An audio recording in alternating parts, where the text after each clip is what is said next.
to Poets Nikki, Lucille, Maya, James Langston, the artists, the novelists, to all speaking truth before me. This is beautiful. Life is beautiful. And I plan to enjoy every second that God allows. Welcome to Poetry in Motion. I'm Dee Freeman, your host, and I thank you so kindly for being here with me today. I will be reading a few pieces from my very new book, Bold Conversations, Speaking Out Loud. Just came out earlier this year. And I will also want to share some history with you, as I do often.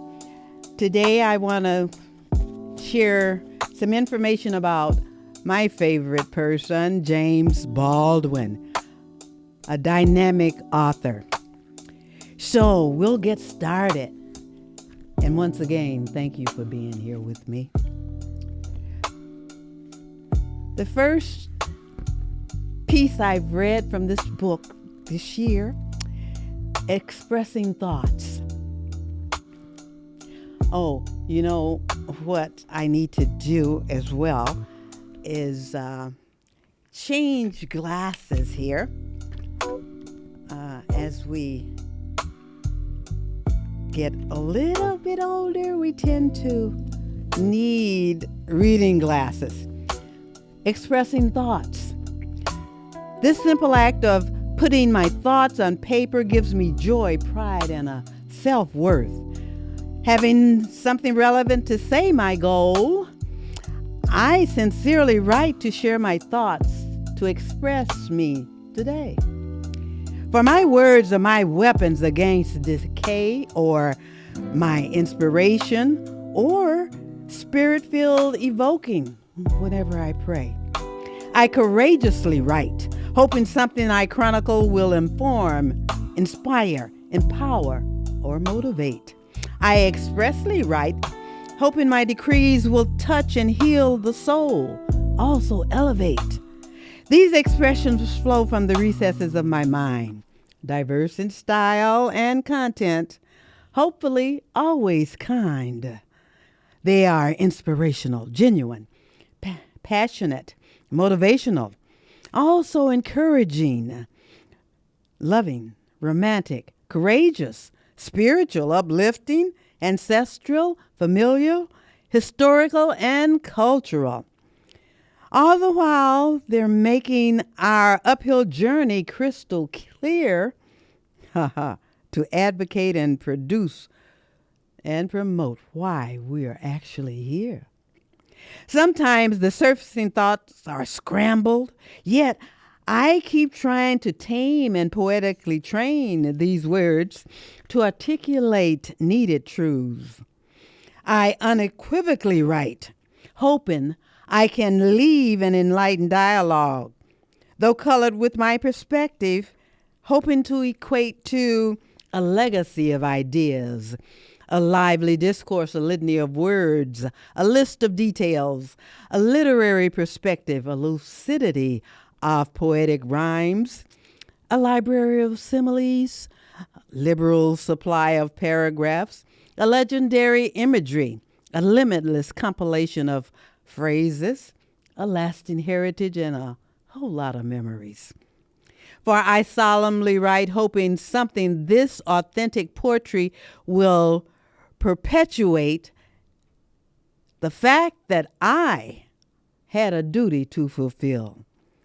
My gift, placed within this spirit, is to be shared per his bidding and his will.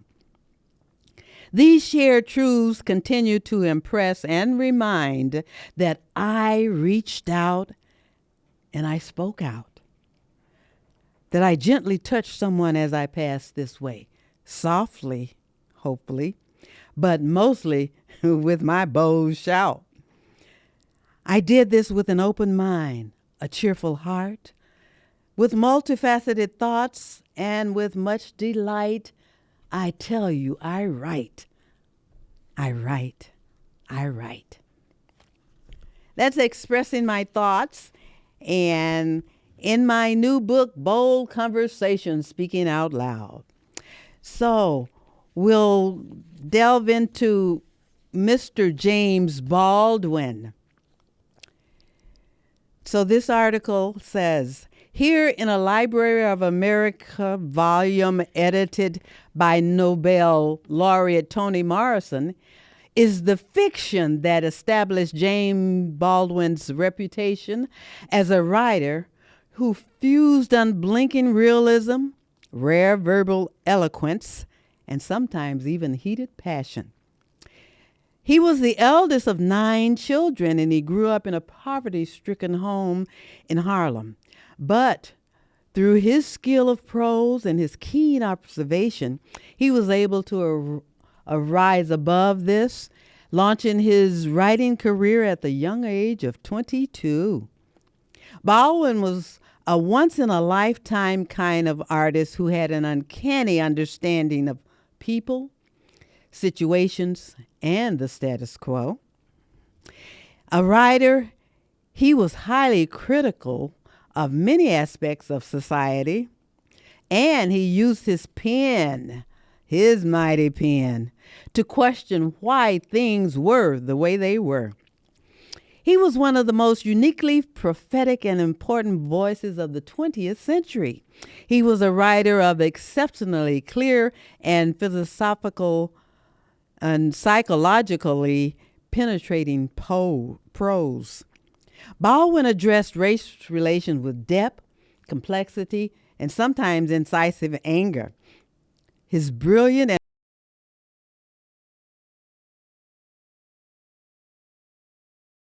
and they even speak to us with powerful urgency today. If you read some, you'll see.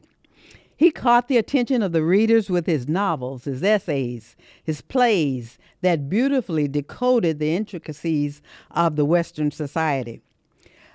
Though there was real racial and sexual and class distinction that was prevalently present at the time of Baldwin, whether in swirling debates over the Black Lives Matter movement or in words of Raoul Peck's documentary, I'm Not Your Negro, edited by Toni Morrison again, not many writers could transform and pack so much truth into their transcripts.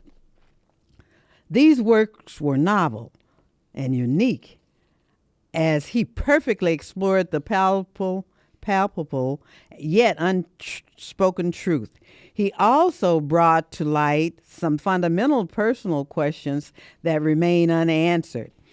He was insightful and iconic as a writer, and eloquently spoke of the pain and the suffering of Black Americans back then, and we should read some of his work. It probably fits right today. He was one of the leading voices of the civil rights, and he believed, and his belief was also seen in his quote, and I quote, he said, "Are we free? If we are determined to be free, we can be. We must wake up and take up the daily challenge, the daily need to start out at daybreak, fighting against the force that would keep us bowed. We can no longer allow myth to enslave our minds. We, as a people, have been given a willpower deep within that will help us to understand that the world's definition of our so-called place in this world is the tactics used by this world to keep us in this place, and is not to be respected. I was never bold like others," he said, although I beg to differ. It took many years of vomiting up all the bull I've been taught about myself and half-truths before I was able to walk on this earth as though I had a right to be here. That's a powerful statement. Now, his first novel in 1953, Go Tell It on the Mountain, tells a story rooted in Baldwin's own experience of a preacher's son coming of age in the 1930s in Harlem. 10 years in the writing, its exploration of religious, sexual, and generational conflicts was described by Baldwin as an attempt to exorcise something, to find out what happened to my father, and to find out what happened to all of us. As a novelist, essayist, playwright, poet, and social critic, James Baldwin was one of America's foremost writers. In 1954, he wrote the now famous play about a female evangelist, The Amen Corner, which continues to be done in theaters throughout the country today. In 55, Notes of a Native Son was the magnum opus of his career that provided Black experience in America. These 10 essays were created his first debut nonfiction book, and is now considered a classic of the autobiographical genre. It explores deep and personal themes, focusing on race identity, the Black experience, and palpable yet unspoken intricacies in racial, sexual, and class distinctions in Western society. He was one of the first Black writers to write with a frankness to include queer themes in fiction. In 1956, Giovanni's Room is a searching, and in its day, it was highly controversial. It was a treatment of the tragic self-delusion of a young American expatriate trying to come to terms with his own homosexuality. In 1961, he followed that up with Nobody Knows My Name, which became a bestseller, selling over 1 million copies. These 13 essays were written between the years 1954 and 1963 and is a companion to Baldwin's Notes to a Native Son. The topics covered various items from literary criticism, desegregation, homosexuality, life in the U.S. South, police brutality. In many ways, Baldwin's most ambitious novel was Another Country in 1962. This book reached top sales as well and is a wide-ranging exploration of America's racial and sexual boundaries and tensions among the New York intellectuals. It depicts suicide of a gifted jazz musician and its ripple effect on the others who knew him. It's complex in structure and turbulent in mood. It was hoping to find a place where relationships are not fractured by differences. His conclusion of gay themes resulted in a lot of savage criticism from the Black community back in the day. In 1963, the essay The Fire Next Time was published and described as a sermon, an ultimatum, a confession, a deposition, a testament, and a chronicle. They all represented in searing, brilliant prose. It gained immense limelight and stands as a classic of literature. It included 2 letters, Down at the Cross, a letter from a region of my mind, and My Dungeon Shook, a letter to my nephew. Then another play was written in 1964 called Blues for Mr. Charlie. And Nothing Personal was an essay written with one of his longtime secretaries, Richard Avedon. Then in 1965, Going to Meet the Man collects all of his short fiction, including Sonny's Blues. And this was about an unforgettable portrait of a musician struggling with drug addiction, in which Baldwin came closest to defining his goal as a writer. And I quote, "For while the tale of how we suffer and how we are delighted and how we may triumph is never new, it must be heard. There isn't any other tale to tell. It's the only light we've got in all this darkness." Unquote. Then Tell Me How Long the Train Has Been Gone came out in 1968. It provided powerful descriptions of American racism. Some of the themes were institutional racism, incarceration, white privilege, homosexuality, fundamentalist Christianity. It's said to emphasize the loneliness of being black in a white room, or the term too young, gifted, and black. As an openly gay man, he became increasingly outspoken in condemning the discrimination against lesbian and gay people. Then in 71, A Rap on Race was written with Margaret Mead. In 71 also, The Passenger from the West was published, and it was of a lot of Baldwin conversations. In 72, One Day When I Was Lost was published, and it was a critique of Alex Haley's autobiography on Malcolm X. In 72, another essay, No Name in the Street, and it gained notable attention. And this was Baldwin's fourth nonfiction book to describe his views on several historical events, i.e., the assassination of MLK Jr., Malcolm X, Huey Newton, Eldridge Cleaver, and other issues. So in 73, a dialogue with Nikki Giovanni was published. In 74, If Bill Street Could Talk. This was his fifth novel, but 13th book. This is a love story set in Harlem. It focuses exclusively on black love and follows a relationship between a 19-year-old lady, Tish, and her 22-year-old lover, Funny. And it follows the dynamics and emotional bonds of holding two African-American families together. In 1976, The Devil Finds Work. This is a book-length essay, another top seller. It was a discussion of movies and bold critique of racial politics in American cinema.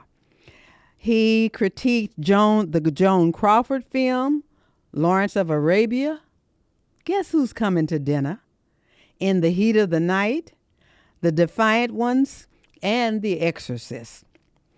Then in 76 also, he did another essay with one of his close friends, Joran Kosick, called Little Man, A Story of Childhood. In 79, another novel, Just Above My Head.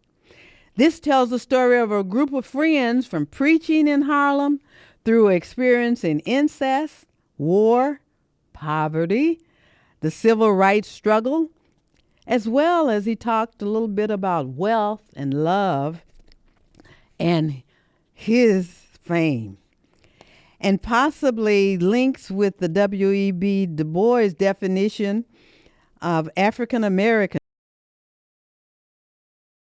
self-conscious manhood. Then a book of poems, Jimmy's Blues, in 1983.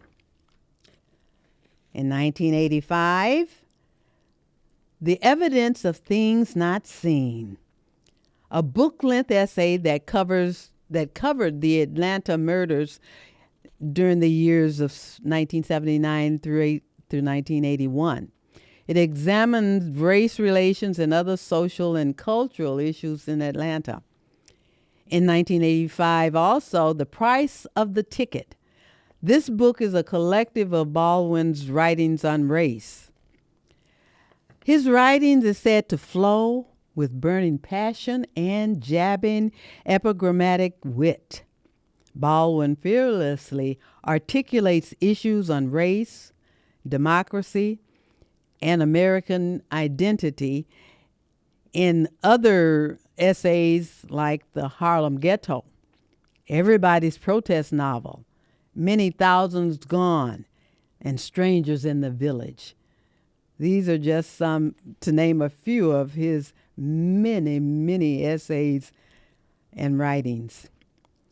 At another time, Baldwin says, well, if anyone really wished to know how justice is administered in a country, one does not question the police, the lawyers, the judges, or the protected members of the middle class. One goes to the unprotected, those precisely who need the law protection most. You listen to their black man, any poor person.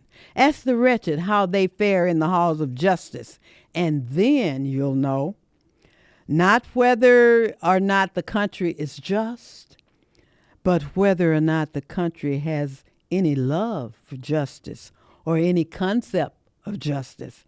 It is certain in any case that ignorance, allied with power, is the most ferocious enemy that justice can have. So, that's just a few of his writings, and I have a few of his books on display here. I was astounded at the voluminous list of articles and books that are a credit to Baldwin during his writing career. If you want some knowledge, pick up a couple of his books and be enlightened. And I thought, I've been thoroughly enlightened by some of his works. And Ta-Nehisi Coates says about one of his books, the book that galvanized the nation gave voice to the emerging civil rights movement in the 60s and still lights the way to understanding race in America today. The finest essay I've ever read. Baldwin lived to be 63. He was born in 1924 and died in 1987. He had a long writing career, and he made use of that time for sure. Just pick up a book or two from him, and you'll see what I'm talking about. So now we'll go back to another piece that I wrote, and I think it has a little tint of what Baldwin talked about. It's called "Why Do You Do the Things You Do?" Tell me this: would you love me if I readily snuffed the life from yours as you've done from mine then and now, with your raping, your gun, your rage, your knee, your intentions? Would you call me brother, sister, or friend if I attacked you randomly, even when I smile in your face, as you did to me with your words, with your looks, with your goodwill promises?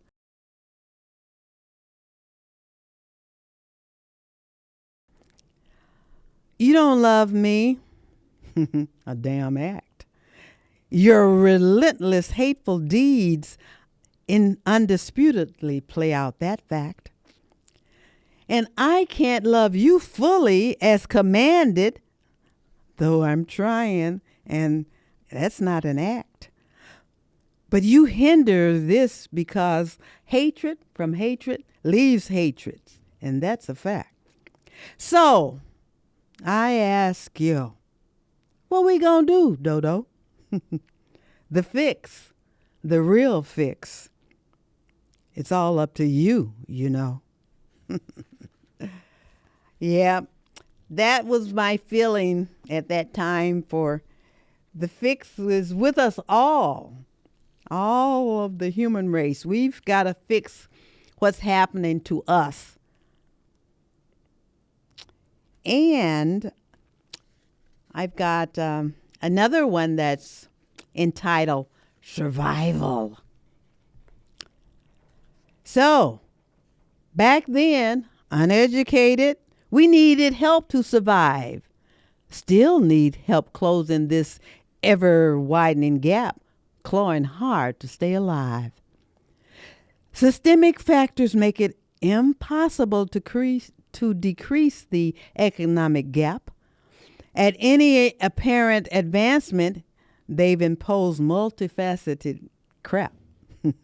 We can't move ahead freely to any noteworthy degree. It's like being chased or strung up on a tree, 'cause they got us strapped, capped, though no longer slapped. Still, the rich get richer, the poor gets poorer. Something's got to give. Our survival, if just for the fittest, is mandatory. If only to be a thorn in the racist side or a wrinkle in his untruthful story. Searching for the proverbial win-win to survive these sad statistics, realizing this extensive bull truly, we must survive. We must even thrive. Throwing wrenches into their game, their same old bull stuff, can inevitably be when we keep hope alive. So yeah, we're still hoping. And the end one is my reason. And I ask myself, what is my reason? I am to fight for the right that demands all men are created equal. I am to repel the evil deeds done against humanity. I am to call out the bigots, the haters, the evildoers, the distractors, the liars, the racists. I am to help confront the downtrodden. I am to speak truth to power.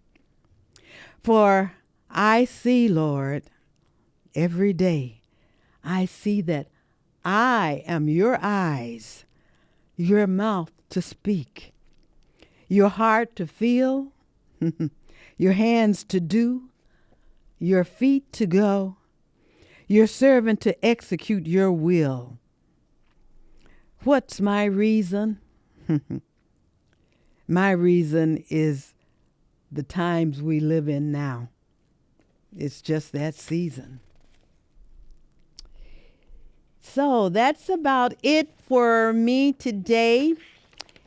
I want to wrap it up with saying that the Almighty has a purpose for your life, a gift for your faithfulness, healing for your pain, prosperity for your finances, love for your spirit, salvation for your soul. So keep the faith and never give up. Out there, be proud, be productive, and by all means, be blessed. Thank you for rare revelation, for truthful conversations. I feel I too fall on the side of a blessed spokesperson versus cursed. Lie being cursed would be unbearable. Damn, dishonorable. Though I be a mere seedling from the recurrently despised of this nation, I can only say what I know, as do we all, consciously, subconsciously, unconsciously. I know we are a significant segment of this nation. I know we deserve equality. I know we're equal in any aspect, except through